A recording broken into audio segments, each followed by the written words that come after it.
that lightning inside me, son of a god. I'm like a titan that's rising, oh, just you watch.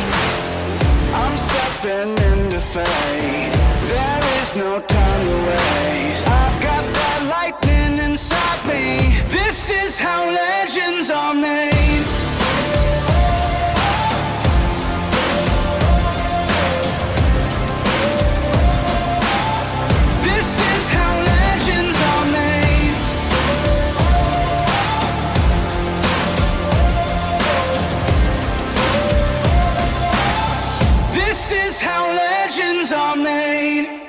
What's up, everyone? Welcome into another edition of the Round 6 podcast. We are your hosts, Keaton Cordell and Jake Smith, coming to you from Fort Worth, Texas, and Denver, Colorado. What a week we've got this week. You guessed it. It's another lackluster week, but we still got a lot of bets. It's going to be a lot of fun. Last week was a lot of fun. The bets were all right. They did fine. We hit some bets. We lost on some bets. Obviously, you hate to see it at the top of the card. Calvin Kattar kind of blowing out his knee against Arnold Allen, but we were on Arnold Allen there, so both of our bets hit on that fight. So you can't be too mad about it. You just hate to see it for Calvin Kattar. But moving on into this week, we've got another UFC Fight Night from the Apex in Las Vegas this Saturday. It's going to be Marina Rodriguez and Amanda Lemos at the top of the card. Moving on down, we've got Neil Magny and Daniel Rodriguez, a fight that I think makes all the sense in the world, and I think could be probably one of the better fights of the night, if you ask me. But the card's kind of sprinkled in with some good fights, some not so great fights, but I think we're going to have a lot of fun with our bets anyway. Jake, before we get into our bets here on a little bit of a short episode for the Round 6 pod, what are you looking for this week? Who do you think is going to stand out? What fights stand out to you? And when we kind of come up on this Saturday, what are you hoping to see from anyone that's on the card this weekend? Yeah, definitely a couple things. So this card was not supposed to be a lackluster card. We were supposed to get Bryce Mitchell back. I'm not exactly sure when he's rescheduled to fight. I'm pretty sure. Do you know who he's fighting? Who he accepted to fight against? It was rumored to be Ilya. I don't know if he accepted to fight. Yeah. Nope. It ended up being booked. I'm pretty sure. I think he's fighting Ilya. I'm not sure when, but yeah, we'll get that eventually. But looking at this card, I'm going to butcher his name right off the bat, but Tagir Ulanbekov. If we're looking that's pretty good. That was pretty good. I think that was good. That was pretty good. If we're looking back 2 weeks ago, we saw his camp go 3-0 at UFC 280. They were prepped. The whole team was ready. He was a big part of that fight camp, as well as them prepping him for this fight. Like, the camps blend together, and he's just 2 weeks extra for his fight. So I'm looking to see him come out and put on a show. Mark Madsen, the former Olympian, he is coming in at a heavy dog.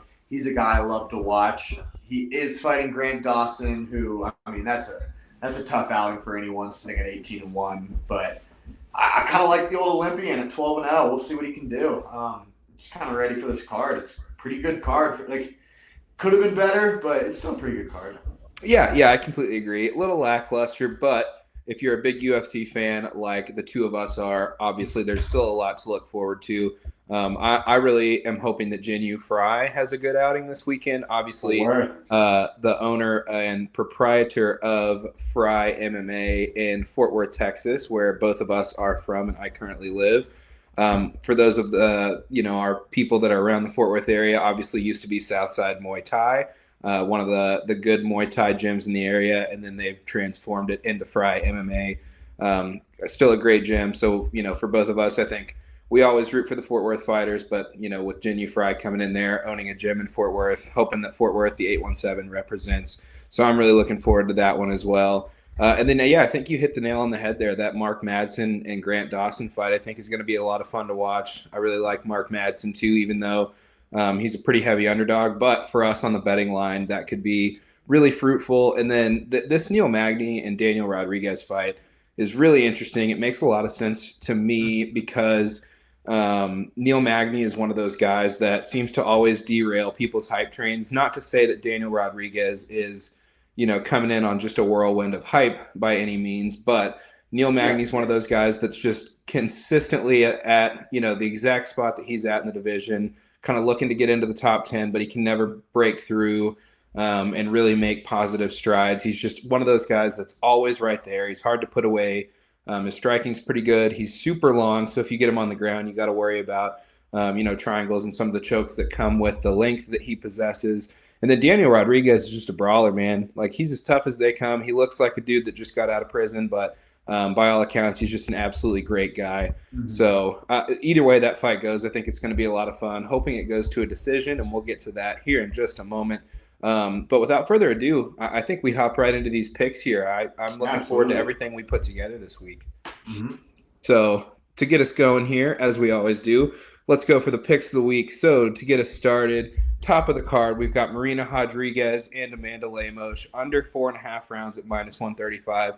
I like this pick a lot because Marina Rodriguez is a finisher. Her kickboxing is just spectacular. I think she possesses a lot of weapons on the feet that could finish this fight. And then Amanda Lemos just got a lot of power. Amanda Lemos almost kind of in a different way, but has some similar attributes to like a Jessica Andrade, right? Like, she's a shorter fighter, but she really sits down on all of her punches. She has a lot of power, and she's just kind of one of those girls that has a lot of power for her size. And I think either way this fight shakes out, there's going to be a finish, and I would, it stands to reason that it's probably going to be within the first 4.5 rounds. So for that reason, I think that's a great pick for us.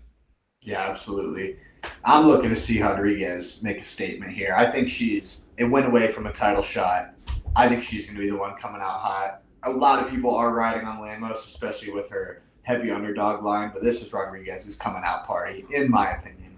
Yeah. Moving on down on the picks, we got Jinyu Fry, the Fort Worth girl, coming in next with her money line at +125.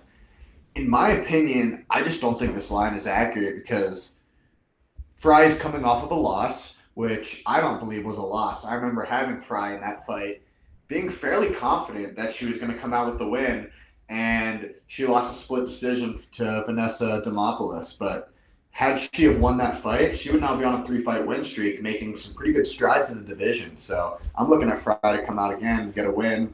Dog money, I love the pick. Yeah, and I think you bring up a good point there, too. I didn't even think about the fact that she just fought Vanessa Demopoulos in her last fight. And I remember watching that fight, too, and you're absolutely right. I definitely think that absolutely could have gone in her favor. So another reason that I didn't even think about that makes this an even better pick for us at +125. Keeping the plus money theme alive, though. Moving on down, we've got Mark Madsen's money line. We kind of touched on it a little bit earlier. Former Olympian out of Denmark. Brings a lot to the table from a wrestling perspective. I think that he always presses the action, heavy pressure type guy. And I think this is a favorable matchup for him because Grant Dawson, his opponent, is predominantly a striker, right? And he possesses all the tools that he needs to win this fight. But the best way to neutralize striking is to get in close on your opponent. And oftentimes in a pure wrestler versus striker matchup, we see the wrestler get the win, quite often. So I think Mark Madsen's a great pick here. Seasoned vet when it comes to wrestling and is really doing a lot of good for himself in the UFC. And I think he's undefeated actually still too. So looking to stay undefeated on Saturday. 12-0. Yep. Mm-hmm. Then moving on down, not even going to say his last name. Yeah, I'll try it. Shai Elon versus Derek Minner. We're taking the under 2.5 at -140. Both of these guys are finishers. You got Shai Elon, the Wolverine, we'll call him. That's better, yeah. He's 38 wins, 18 of them by knockout, 10 by submission. So 28 of his 38 wins have been inside the distance. Not to mention, that is a shitload of fights like this man already has. And then we look at Derek Minner. He has 26 wins, 1 knockout. So you're like, oh, what? 22 submissions. If this guy gets you to the ground, he's more than likely going to finish you. And then I'm looking at who he fights out of. Glory MMA and Fitness. He's a James Krause guy. If he gets you to the ground with 4 minutes in a round, having James Krause in your corner yelling at you as well, he's going to get a finish. So taking this one at under 2.5, I absolutely love. Like I said, they're both finishers. It's tough to pick one or the other. That's why we're taking the round. I know Keaton likes the Wolverine. For me, if you're a James Krause guy, I'm betting you every single time. Do what you want here, but take the under. Yeah, you bring up a really good point about James Krause. I didn't even think about the gym that Minner fights out of. And completely not betting related, but just a fun fact, since you didn't even want to touch his name, Shai Elon is actually his first name, and I didn't put his last name on there because his last name didn't fit on the graphic. So if you thought Shylon was the hardest part of that name to pronounce, you are sorely mistaken. Not even close. It didn't fit on the graphic. I had to put the first name, but that's neither here nor there. That just speaks to my inexperience and lack of talent in graphic design. But if you're a graphic designer out there, hit me up. We've already got a couple good guys that are in our corner. So, but again, that's neither here nor there. Moving on down with the picks, we got Johnny Munoz by decision at plus 140. If y'all are noticing a theme here, we're really heavy on the plus money this week. So a little to lose, a whole lot to gain for the Round 6 podcast faithful. Love to see that every single week. Who doesn't love plus money? I think Johnny Munoz by decision just makes a lot of sense here for a lot of reasons. Jake, you might be able to speak to a little bit more of Johnny Munoz's attributes than myself, just because I'm not too well versed in his career. But I remember I was talking about this pick earlier, and we both felt pretty confident with Johnny Munoz. And Jake, I don't know, you might have some more insight into that one than I do. It's kind of escaping right now. He fights out of a jiu-jitsu gym. He's another one of those guys that's just an absolute ace on the ground. 11 wins, 7 by submission. And he's fighting Ludovic, Sholin, whatever. He's fighting the guy off the Ultimate Fighter, who he was a national wrestler, if I'm not mistaken, correct? Yeah, he was a national wrestler. So he's more than likely going to have some pretty solid submission defense, but this is more than likely also going to go to the ground, where I know for me, I would say Jiu-Jitsu Ace is going to have, a little bit of the upper hand, which we didn't see, I guess, last week or 2 weeks ago with Oliveira. But this is just a completely different case. This is not a Sambo guy coming in there. And then if it stays on the feet, I mean, he does still have some knockouts to his credit. He still does have 2 knockouts, and he has rarely been finished. So, yeah, I love Johnny Munoz as a pick here, especially by decision. Ludovic, we saw in the Ultimate Fighter, was impossible to put away. He's going to be able to put you to the ground, but Johnny Munoz is going to be able to fly all around him on the ground, in my opinion. Yep. Yeah, I see eye to eye with all of that. And before we move on, I would be remiss if I didn't bring up an extra special Round 6 podcast bonus pick of the week for the 10th episode. It's only right to give all of the fans out there a bonus birthday present for the 10th birthday of the Round 6 podcast. But this guy over here to my right fights on Saturday and Fight to Win in Denver, Colorado, opening up as a minus 155 favorite against a current MMA fighter. Give it up for Jake Smith, the Round 6 podcast very own. So you can go bet Jake this weekend too. So that's our extra special bonus pick of the week. So we got 6 this week, even though they're not all in the UFC. So Jake, proud of you, brother. Go out there and kill it. And let's make some money for all of us. I don't know. Does the UFC new CBA not allowing fighters to bet on their own fights apply to Fight to Win? How does that work? Can you go in and ask yourself? I can bet on myself all I want. There you go. I love to see it. I love to see it. As you should too, right? Yeah, I'm putting my rent on it. Yeah, there you go. There you go. To fight on, Yeah, no doubt. All right, just had to throw that one out there. We would not feel right about ourselves if we didn't throw you in as a pick of the week. And now you can say that you've made a pick of the week. I never will, but it is what it is. We'll see what happens. Who knows? But that's neither here nor there about myself, because I am terrible at jiu-jitsu. Not really. It's a lot of fun, but just not that good. Anyway, moving on to the hammer of the week. We're taking our guys, Neil Magny and Daniel Rodriguez. We're going the fight to go the distance. So we're going decision here. Obviously, you can always pick Magny by decision or Rodriguez by decision if you feel confident about either one of those guys. But we're riding up straight up fight to go the distance at minus 190. Obviously, a little bit of a heavy favorite here. Kind of our rule of thumb with the hammer of the week is that it's not going to be over a 2-1 favorite. But this is a pick of mine that I kind of looked at super early. And Jake, you and I went back and forth about this one a considerable amount. This is just a pick that I feel really good about this week. And I'm hoping that me saying this does not become a reel on our Instagram when one of them wins in 4 seconds. But I think that this is a pick that makes all the sense in the world to me, right? So Magny's one of those guys that's really hard to put away. Even though you brought up a good point, he did get put away in his last fight, but that was against Shavkat Rakhmonov, who is just a generational talent. So you can't really look at that one.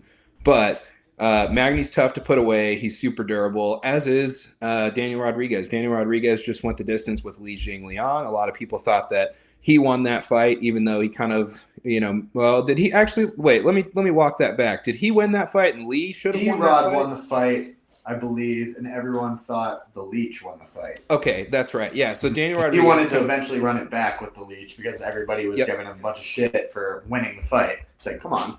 It's not his fault he won. Yeah, you're absolutely right. But yeah, so Daniel Rodriguez coming off of kind of a controversial win, but a win nonetheless.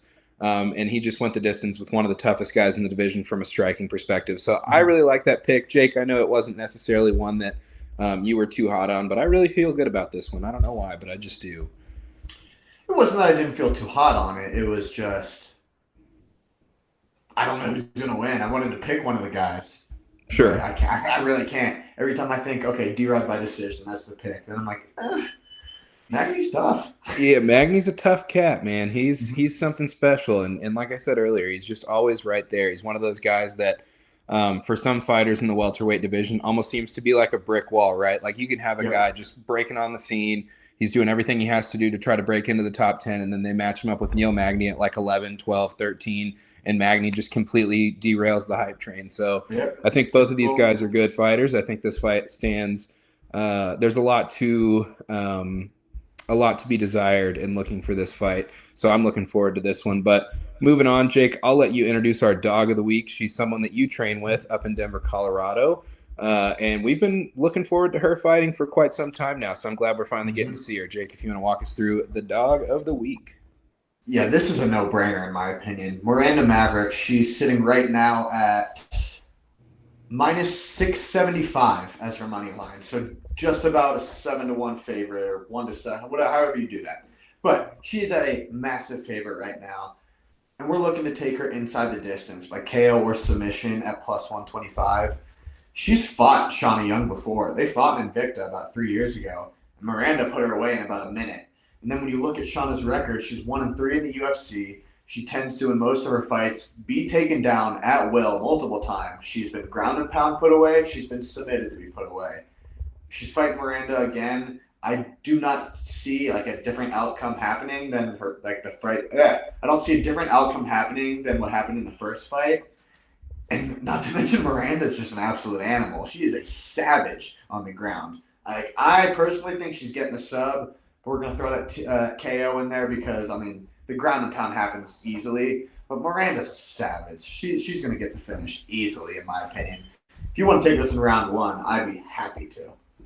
Yeah, I completely agree with all of that. And I think what's cool about Miranda Maverick is she's one of those fighters that, unlike some of the female fighters that come up and everyone says they're the next big thing, Miranda Maverick seems to be one of those people that is just super consistent, right? She just always goes in there, does what she has to do, is consistently on weight, unlike some female fighters in the UFC that are no longer in the UFC, but that's, again, neither here nor there. But Miranda Maverick's one of my favorite female fighters that's kind of up and coming to watch just because she's entertaining. You know, like you said, she's a finisher. And I would tend to believe that part of the reason that the line is so heavily in her favor as it is right now, like you said, almost a 7-1 favorite, is because of that last fight. Like these two women have history. They fought each other. Miranda obviously coming out on the right side of that. So one's got to think that plays into it. But a healthy dose of that is also just because Miranda Maverick is a really solid, incredible fighter. So I think that's a solid pick. I was going to say, she tends to be one of those, I mean, not Valentina level, but she tends to be a heavily inflated favorite almost every time she comes out. Even against Erin Blanchfield, which I remember she got, that was one decision I would not say would be iffy. She got beat by Erin Blanchfield, and I remember she was like a 4-1 favorite in that fight. But I mean, other than that loss, that split decision to Macy Barber should not have been a split decision. That's another one. It's like, what are you looking at? Like Miranda won that fight easily. Yeah, well, and it's kind of like, you and I were, or I think one of us mentioned that, with the Neil Magny loss to Shavkat Rakhmonov, like you almost can't count that as a loss. It's a loss on paper, but Shavkat's just one of those guys that's an absolute savage, and seems to be close to being widely considered as one of the best in the world in his division. But I also feel the same way about Erin Blanchfield, right? Like Erin Blanchfield is a fighter that I've been high on for quite some time now. She's super young. and has so much growing to do, but she's already phenomenal. So when you look at Miranda Maverick's, recent history in her fights, like you said, the only loss is against Erin Blanchfield, but Erin Blanchfield's a savage, man. She's so good. So Miranda Maverick, no reason to hang her head over that one. It's not like one of those fights where, she's supposed to go out there and get a win and she just doesn't and doesn't show up or maybe lays an egg. Erin Blanchfield's just a phenomenal fighter. So no cause for concern there. So I think this dog of the week is great. And it's not like we're just throwing a Hail Mary out here with this one. Not that we do with any of our dogs of the week, but this is one that I think both of us from the jump have felt super confident about. Oh, yeah. So I really like this pick a lot. And then finally, if only we can get a parlay to hit. We haven't had a parlay hit in a while, but I feel good about all of them, which is probably a good thing and a bad thing. Yeah, exactly. So parlay of the week. Miranda Maverick, we were just talking about her. Who would have thought that she would have ended up in our parlay? Both of us, because she's incredible. Huge favorite, brings a lot of value to a parlay, and she's one of those fighters that, if your other legs hit, if she's at that position in the card, you feel pretty good about her making the walk and coming out there and closing it out for you. So for that reason, I think Miranda Maverick's a solid pick there. Jake, you actually wanted to bring Mario Bautista into this fight, and you saw something on his career and the career of his opponent this weekend that I didn't even pay attention to. So if you want to walk us through that one, I think you found a really interesting stat there to bring up. Yeah, Bautista has 2 wins this year alone. His last one being against Brian Kelleher, who is a fantastic fighter in my opinion. That was a tough fight, and he came out with a finish in that fight, which is awesome. So he's looking for his 3rd win, just 2022. And then we look at his opponent. He hasn't fought since early 2019. So it's been about 3 years since he's fought. When you just look at activity like that, Bautista's on a mission this year specifically. I'm sure he has a goal in mind of getting 3 wins in a year.